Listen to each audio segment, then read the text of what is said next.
This is Democracy Now!, democracynow.org, The War and Peace Report. I'm Amy Goodman with Juan Gonzalez. Well, a federal judge ruled Thursday that BP was, quote, grossly negligent and reckless in the lead up to the 2010 Deepwater Horizon explosion that killed 11 workers and caused more than 200 million gallons of oil to flood into the Gulf of Mexico. BP could face up to $18 billion in extra fines following the ruling. The company has already paid out $28 billion in claims for oil spill costs. Attorney General Eric Holder applauded the ruling. We are pleased that the district court in New Orleans has found that the largest oil spill in United States history was caused by BP's gross negligence and willful misconduct.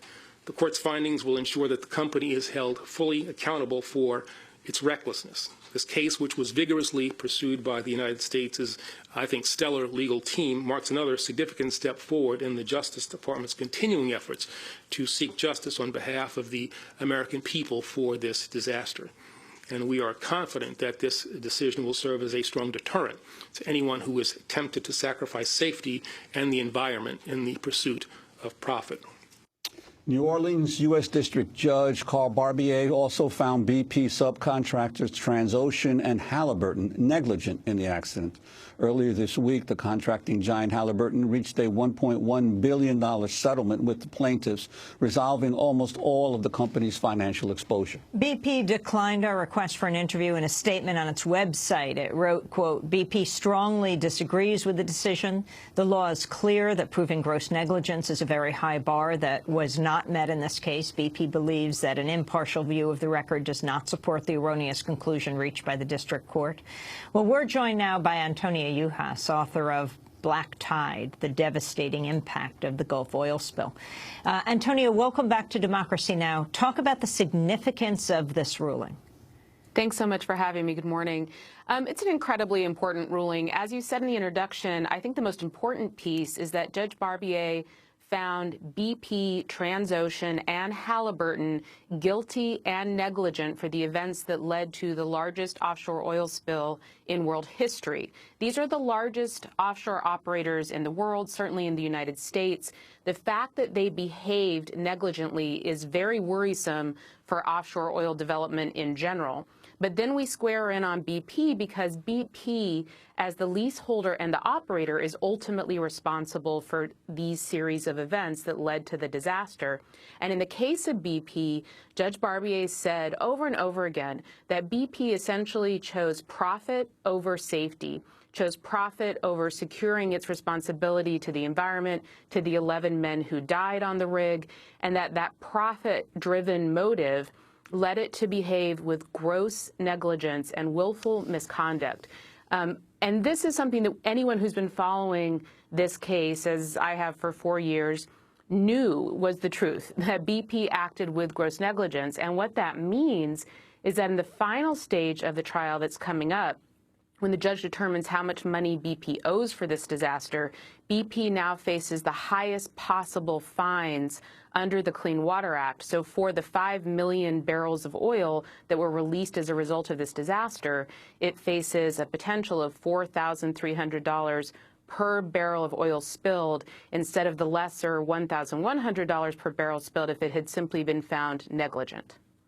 Well, Antonia Yuhas, the judge's decision was quite extensive, and it also cited, as I understand, a phone conversation that happened between some of the managers of the rig and BP executives in Houston 40 minutes before the actual explosion. Could you talk about that? Yeah, basically, one of the things that has been very clear is that there was a series of decisions really in the year leading up to this disaster, but all the way down to the final minutes, where BP was over and over again given warnings, as was Transocean, as was Halliburton, that things were going wrong. And as in interviews that I've done with oil workers who work in the Gulf across many companies, they said BP continually made the decision, and each of the companies, to just press ahead and get to that oil.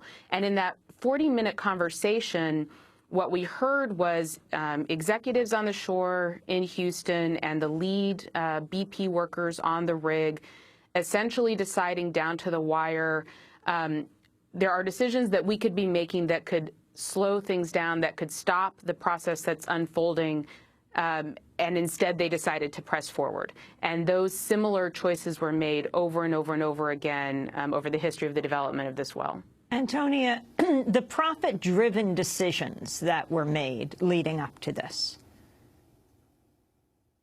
I mean, so there were so many cases that were cited within this ruling, and I think one of the most important things is that this decision by Judge Barbier was really focused in just on the decision-making that led to the explosion and the disaster itself. So he cited very specific cases of decisions around the cement job that Halliburton conducted, decisions where BP could have run a series of tests by a company called Schlumberger that had been on the rig, that could have performed very critical tests, that BP decided, go ahead and send them home. BP used old products that were sitting on the rig instead of bringing in newer products. It used less security devices than it could have chosen. And all of these were decisions around time that it would have taken to perform the extra tests, to get the extra products, to use the better cement. And instead, it chose the quicker, cheaper method. The blowout preventer wasn't checked in 10 years? Excuse me? The blowout preventer wasn't checked in 10 years?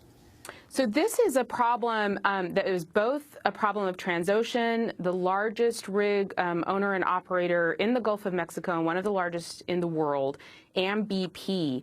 And the blowout preventer, essentially the key device that sits at the base of the ocean floor that is supposed to lock in the well in the case of a blowout, it had run out of batteries. The batteries had been allowed to run down. Horrific and shocking, but yes, that was one of the causes of the disaster. They simply hadn't brought it in to have it checked. And in fact, fixing the battery is something that could have been done even if they hadn't brought the blowout preventer in. But beyond that, and again, what this decision was about was these very specific decisions that led BP and Transocean and Halliburton to cause this disaster. What Barbier really couldn't rule on and is only alluded to in the decision is that these are also problems that go beyond this one disaster. So one of the problems with the blowout preventer wasn't just that it had been allowed to have its battery run out, which is a problem of both regulators, obviously inappropriate oversight, Halliburton, BP, Transocean and BP in this case, but that the blowout preventer itself, even if it had been adequately charged, wasn't probably capable of actually performing the function that it was supposed to do. It wasn't designed properly. And the broader problem with the blowout preventer is something that has been cited by the U.S. Chemical Safety Board, numerous other oversight bodies that have looked at this disaster to say this isn't just a threat in this case, but rather another Deepwater Horizon-like disaster is not a question of if but when, given much broader problems within the industry, including this very specific problem with the blowout preventer itself. And in the judge's ruling, Halliburton came off pretty lightly, actually, because the judge ruled that BP was 67% responsible for the catastrophe, that Transocean was 30% responsible for the catastrophe, and Halliburton only 3%. Your sense of the relative guilt of the parties involved here? Well, that's really a determination about the fact that BP is ultimately the leaseholder and operator and is ultimately bears responsibility. But if you read through the decision, you know, Halliburton is found to have performed with egregiously, to be negligent, to have made decisions that were illegal and were simply not appropriate for ensuring the safety of this well. And Halliburton is one of the largest energy services companies in the world, certainly one of the largest operators in offshore oil development. The fact that it's making really fairly basic decisions egregiously and negligently when it comes to the risks involved with offshore drilling, which are, of course, enormous. Again, the largest offshore oil drilling disaster in history, 5 million barrels of oil spilled into the Gulf of Mexico. That's very worrisome. The attribution of responsibility really had more to do at the end of the day with the fact that BP is the lessee, it is the operator, it's ultimately responsible, but each of these actors made very serious bad decisions and misconduct, including Halliburton and Transocean. Finally, this in context, Antonia, of President Obama expanding offshore drilling. Yeah, very worrisome. Again, this decision was very specifically looking at this incident, but the many, many oversight boards over the past 4 years that have looked at this disaster have said over and over again that this disaster is representative of systemic problems within the industry. And I believe that those problems have to do with the fact that the industry is moving ahead based on technology and money. It has the technology to physically do the drilling. It doesn't have the technology to protect in the case of a disaster, and it's moving very rapidly ahead in terms of risk aversion. It doesn't particularly care about the risks associated because the oil's out there, and that the likelihood of another disaster is very real. And at the same moment that all of the bodies that are investigating this disaster have come to those same conclusions, the Obama administration is expanding offshore drilling, looking to move offshore drilling off the coast of the Atlantic, in new parts of Alaska and the Arctic, and to move even deeper into the Gulf of Mexico, significantly farther out and deeper than where the Deepwater Horizon disaster occurred. And I think all the findings tell us that this just isn't safe. The industry doesn't actually know how to do this in terms of averting risk, dealing with catastrophes when they happen, and preventing them from happening in the first place. Just because it has a profit motive and a lot of oil in its sights doesn't mean it should be allowed to pursue that profit and that oil. Antonia Uhas, I want to thank you for being with us, author of Black Tide, The Devastating Impact of the Gulf Oil Spill. This is Democracy Now! When we